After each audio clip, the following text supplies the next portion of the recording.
আসসালামু আলাইকুম সকল দর্শক শ্রোতাকে আমন্ত্রণ জানিয়ে শুরু করছি চ্যানেল আই সংবাদ স্টুডিওতে আপনাদের সাথে আছি মোহাম্মদ রাইহান। বিস্তারিত সংবাদের শুরুতেই জানিয়ে দিচ্ছি ফ্রেশ আটা ময়দা সুজি সংবাদ শিরোনামগুলো। জনগণের ক্ষমতায়নে ফেব্রুয়ারিতেই জাতীয় নির্বাচন আবারও বললেন প্রধান উপদেষ্টা। ক্ষুধামুক্ত বিশ্ব গড়তে ইটালিতে ওয়ার্ল্ড ফুড ফোরামের সম্মেলনে 6 দফা প্রস্তাব। রাজনৈতিক সমর্থন ছাড়া সংস্কার সম্ভব নয় বললেন শাহদিন মালিক। অন্তর্বর্তী সরকারকে দীর্ঘমেয়াদে দেশ চালাতে জনগণ সমর্থন দেবে না মন্তব্য। ঢাকা সেনানিবাসের একটি ভবনকে সাময়িক কারাগার ঘোষণা। গ্রেফতার সেনা কর্মকর্তাদের হাজিরের পর কোথায় রাখা হবে আদালত ঠিক করবেন বলেছে প্রসিকিউশন। এবং নিরাপদ ধরিত্রী বিনির্মাণে প্রাণ প্রকৃতি ধ্বংসের বিরুদ্ধে আইনি পদক্ষেপের বিশেষজ্ঞদের তাগিদ। IUCN সম্মেলনে ঐক্যবদ্ধ উদ্যোগের আহ্বান।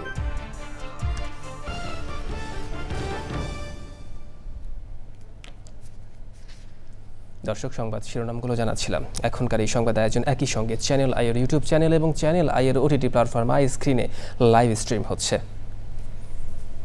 এবার বিস্তারিত প্রসঙ্গ।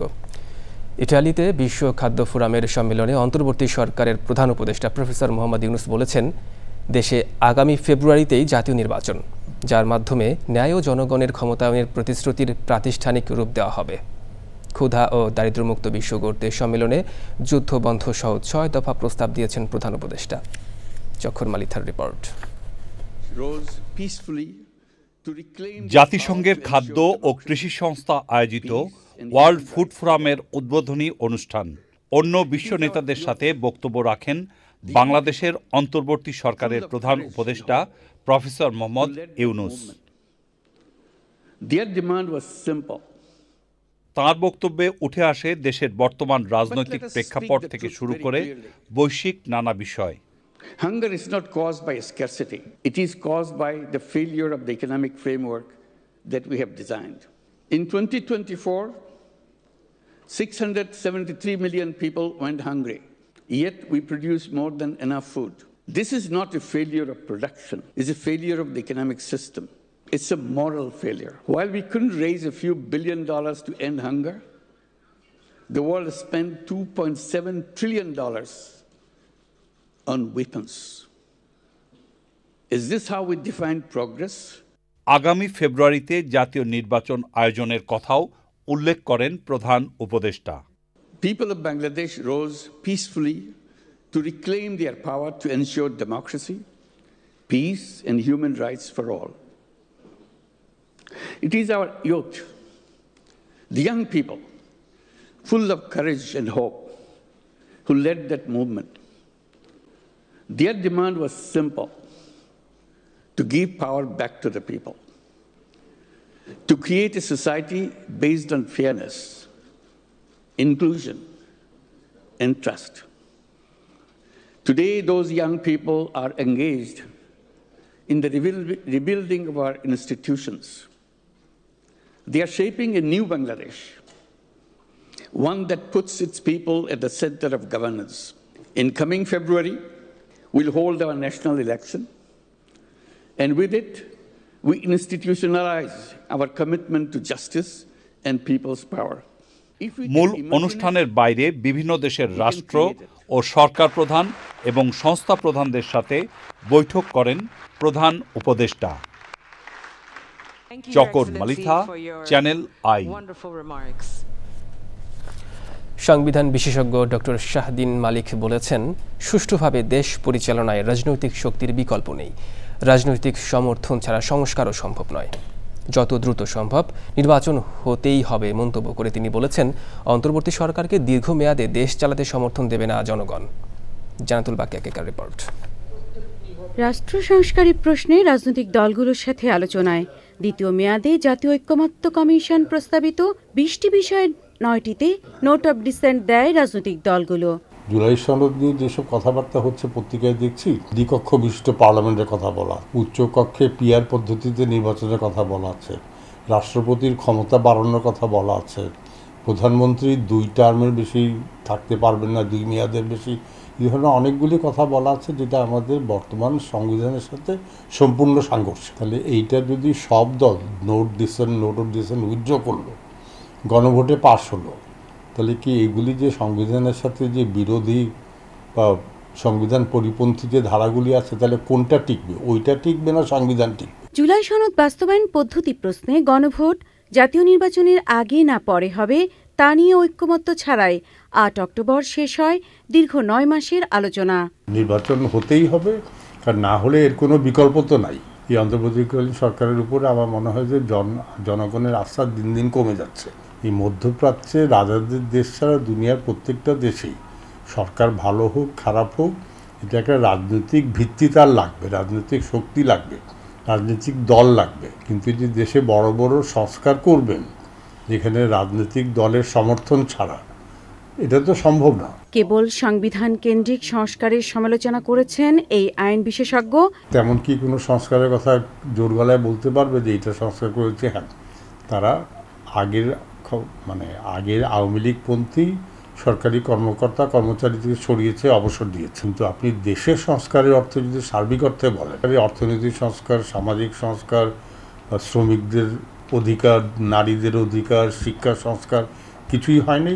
এটা আমি তাদের দোষ দিচ্ছি না, এটা তারা করতে পারে নাই কারণ তাদের পিছনে কোনো রাজনৈতিক দল নাই। বর্তমান সরকারের অধ্যাদেশ জারির প্রবণতায় ডক্টর শাহদিন মালিক বলছেন, অধ্যাদেশ কোনো স্থায়ী আইন নয়।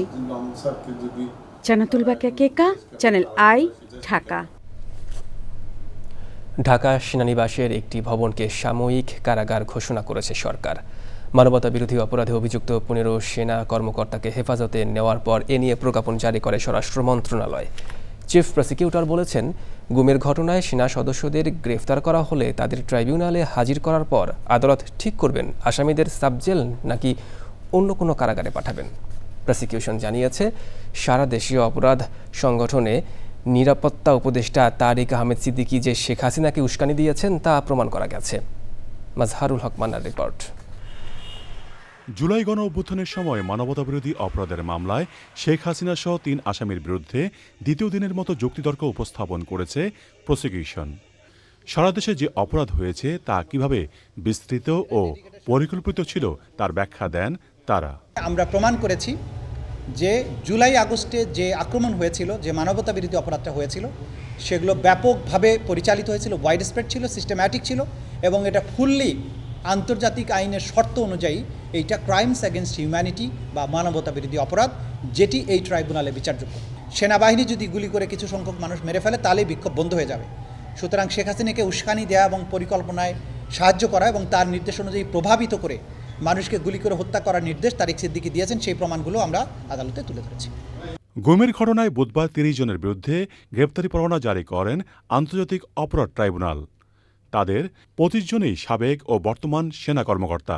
সেনাবাহিনী অভিযুক্ত 15 সেনা কর্মকর্তাকে হেফাজতে নেওয়ার একদিন পর প্রজ্ঞাপন জারি করে ঢাকা সেনানিবাসের MES 54 নম্বর ভবনকে সাময়িক কারাগার ঘোষণা করে স্বরাষ্ট্র মন্ত্রণালয়।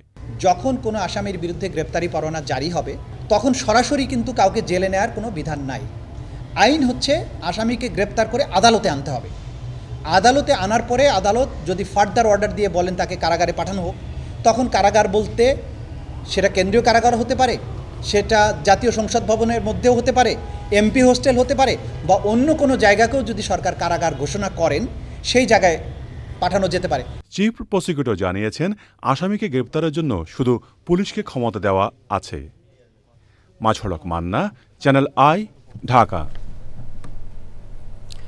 বাসা ভাড়া ও উৎসব ভাতা বাড়ানো সহ বেশ কয়েকটি দাবি নিয়ে কেন্দ্রীয় শহীদ মিনারে অবস্থান কর্মসূচি পালন করছেন এমপিওভুক্ত শিক্ষকরা। আজ বেলা 12টায় মার্চ টু সচিবালয় কর্মসূচি দিয়েছেন শিক্ষকরা। দাবি আদায় না হওয়া পর্যন্ত আন্দোলন চালিয়ে যাওয়ার কথা জানিয়েছেন তারা। শহীদুল্লাহ রাজুর রিপোর্ট। কেন্দ্রীয় শহীদ মিনারে রাতেও অবস্থান করছেন এমপিওভুক্ত শিক্ষকরা।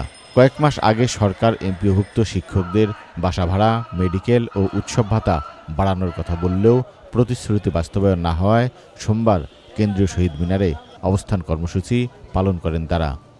দাবি আদায়ে মার্চ টু সচিবালয় কর্মসূচির ঘোষণা দেন শিক্ষকরা। আমাদের সেই পূর্ব ঘোষিত 20% বাড়ি ভাড়া আমাদের দিতে হবে এবং আমাদের এই চিকিৎসা ভাতা যে 1500 টাকা এটা দিতে হবে। যতক্ষণ পর্যন্ত এটার প্রজ্ঞাপন জারি না হবে আমরা ঘরে ফিরে যাব না। দুপুর 12টার সময় লং মার্চ টু সচিবালয় ঘোষণা করা হয়েছে। শিক্ষকদেরকে কোনোভাবে আর দমিয়ে রাখতে পারবেন না। দাবি দ্রুত মেনে নিতে সরকারের প্রতি আহ্বান জানিয়েছেন তারা। বিভিন্ন রাজনৈতিক দল ইতিমধ্যে আমাদের সাথে ঐক্য পোষণ করেছে এবং ওনারা এসেছেন, কিন্তু এখনো পর্যন্ত সচিবালয়ের কোনো ব্যক্তি আমাদের সাথে আসি কোনো পরামর্শ করেন নাই, যেটা অত্যন্ত দুঃখজনক। 12:01 কেন্দ্রীয় শহীদ মিনার টু লং মার্চ সচিবালয় পর্যন্ত ঘোষণা করা হয়েছে। দেশের সব এমপিওভুক্ত শিক্ষা প্রতিষ্ঠানের হাজার হাজার শিক্ষক কর্মচারী ক্লাস পরীক্ষা বর্জন করে কর্মসূচিতে অংশ নিচ্ছেন। Shahidullah Raju, channel I, Dhaka. সভ্যতা রক্ষা ও ভবিষ্যতের নিরাপদ ধরিত্রী বিনির্মাণে প্রাণ প্রকৃতি ধ্বংসের বিরুদ্ধে সোচ্চার ও প্রতিরোধের পাশাপাশি কার্যকর আইনি পদক্ষেপ জরুরি বলেছেন প্রকৃতি বন্ধু বীর মুক্তিযোদ্ধা মুকিত মজুমদার বাবু। আবুধাবিতে IUCN বিশ্ব সংরক্ষণ কংগ্রেসের ৫ম দিনে ঐক্যবদ্ধ উদ্যোগের আহ্বান জানিয়েছেন বিশেষজ্ঞরা। মধ্যপ্রাচ্য প্রতিনিধি মেহেদি হাসানের তথ্য ভিডিওচিত্রে মুশাহিদ রনির report.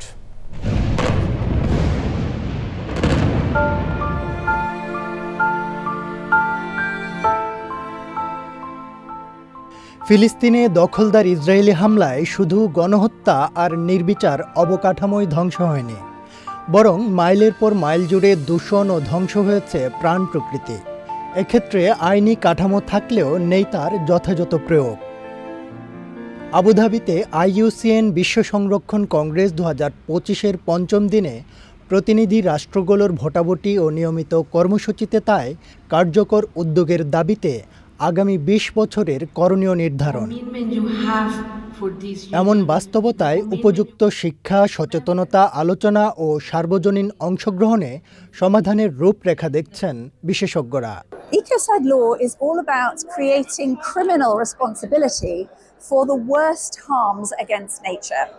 The world has plenty of environmental regulation, but it is not being well followed, as we are seeing from the increasing ecological crisis around the world. আমাদের দেশে বনাঞ্চল আছে, হাওর আছে, নদী পাহাড় আছে। এগুলো শুধুমাত্র প্রকৃতির অংশ না, এগুলো আমাদের জীবন জীবিকার অংশ, এবং এগুলোকে নিয়ে যদি আমরা সচেতন না হই তাহলে আমরা আগামী প্রজন্মকে একটা অথৈ সাগরে ফেলে যাব। মানব সভ্যতা রক্ষার স্বার্থে জীববৈচিত্র্য সংরক্ষণ যখন অপরিহার্য, তখন পরিবেশ সন্ত্রাস বন্ধে সচেতনতা ও কার্যকর বৈশ্বিক আইনি পদক্ষেপের তাগিদ পরিবেশবিদদের। আজকে হলো আমাদের ভোটিং রাইট, আমরা এক্সারসাইজ করা শুরু করেছি। আগামী বছরগুলোতে IUCN কি কাজ করবে এবং কিভাবে এগিয়ে যাবে সেগুলোর উপরে কিন্তু আমরা মেম্বার্সরা আমরা ভোট দিচ্ছি। এর মধ্যে ইকোসাইড নিয়েও কথা হয়েছে।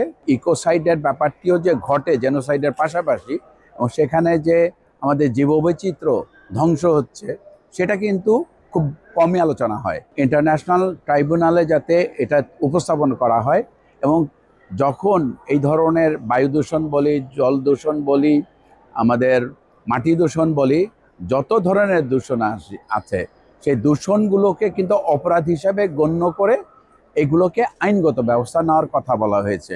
সুতরাং আমাদের কনজারভেশনের ব্যাপারটি যত বেশি নানা দিক থেকে সুরক্ষিত করব, তখনই কিন্তু আমাদের এই জীবনযাত্রা, আমাদের পৃথিবী, আমরা সবাই ভালো থাকব। কংগ্রেসের এই দিনে সদস্য অধিবেশন, সেশন, প্রদর্শনী ও বহুমুখী কর্মকাণ্ডের পাশাপাশি ঘোষণা এসেছে পরবর্তী বিশ্ব সংরক্ষণ কংগ্রেস আয়োজিত হবে দ্বীপরাষ্ট্র পানামাতে। Mushahid Roni, Channel i. দর্শক, ছাত্রদের নেতৃত্বে গণ আন্দোলনের মুখে দেশ ছেড়েছেন মাদাগাস্কারের প্রেসিডেন্ট আন্দ্রি রাজোলিনা। ফ্রান্সের একটি সামরিক বিমানে তিনি নিরাপদ স্থানে গেছেন বলে বার্তা সংস্থা রয়টার্সকে জানিয়েছে দেশটির সেনাবাহিনী। পানি এবং বিদ্যুৎ সরবরাহে ঘাটতির অভিযোগে ফ্রান্সের সাবেক এই উপনিবেশে গত মাস থেকে ছাত্রদের নেতৃত্বে বিক্ষোভ শুরু হয়। আইনশৃঙ্খলা রক্ষাকারী বাহিনী গুলি চালালে বিক্ষোভ গণ আন্দোলনের রূপ নেয়।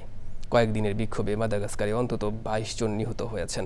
পরিস্থিতি উত্তপ্ত হয়ে ওঠায় রোববার দেশ ত্যাগ করেন প্রেসিডেন্ট আন্দ্রি রাজোলিনা। তবে তিনি কোথায় গেছেন সে সম্পর্কে নিশ্চিত হওয়া যায়নি। 11 বছর বয়সী রাজোলিনা তাকে ক্ষমতাচ্যুত করার জন্য সেনাবাহিনীকে দোষারোপ করেছেন। এবার নিটোল টাটা কৃষি সংবাদ।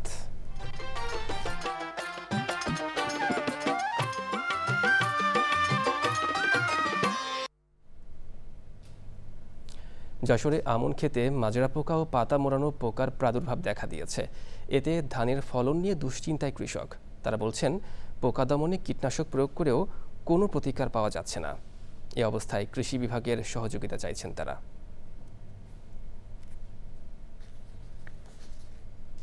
এবার প্রকৃতি সংবাদ।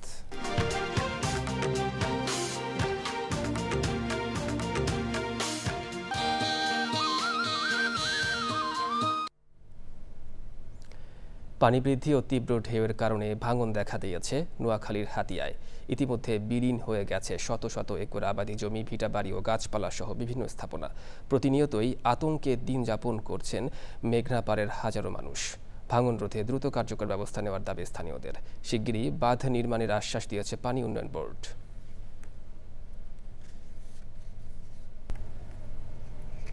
দর্শক, সংবাদ শেষ করব, তবে যাবার আগে ফ্রেশ আটা ময়দা সুজি সংবাদ শিরোনামগুলো জানিয়ে দিচ্ছি আরও একবার।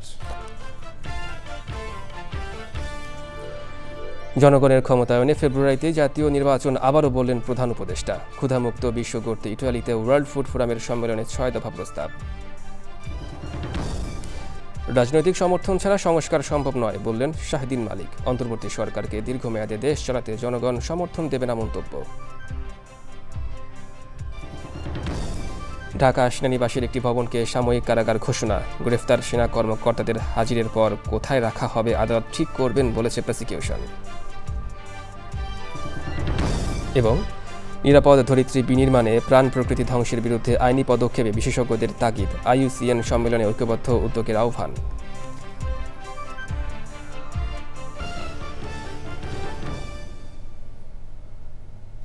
দর্শক, চ্যানেল আইয়ের সর্বশেষ সংবাদ জানতে ভিজিট করুন channelionline.com-এ। যুক্ত থাকুন আমাদের সোশ্যাল মিডিয়ার প্ল্যাটফর্মগুলোর সাথে। এতক্ষণ সঙ্গে থাকার জন্য ধন্যবাদ সবাইকে।